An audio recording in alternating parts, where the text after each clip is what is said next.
Hey guys, today I'm going to show you how to change the alternator on this 2000 Toyota Camry. If this video is helpful, smash that thumbs up button, comment, subscribe if you want to. It really helps me out a lot.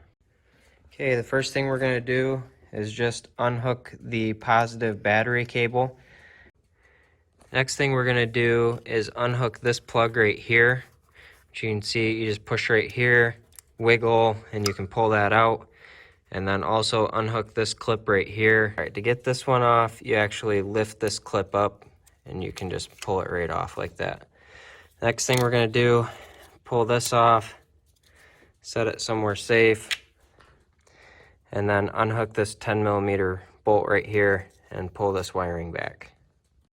All right, next we are going to loosen this right here, and then loosen this all the way up enough to where you can take the belt off. All right, now you're going to take this bolt all the way out, and you're going to take this bolt out right here. All right, you can now wrestle this thing out.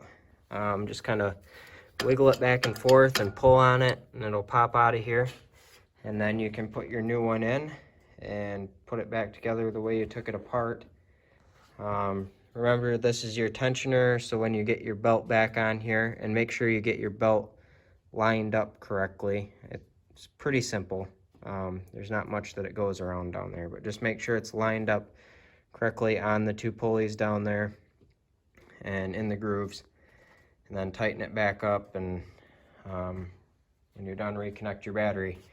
Hey, if this video is helpful, smash that thumbs up button, helps me out a lot. Comment, subscribe if you want to. I'll have some Amazon links in the description below if you want to check those out. If you make a purchase on Amazon through those links, I get a small cut and it helps me out, keeps the channel going. Appreciate it. Thank you guys. Have a good one.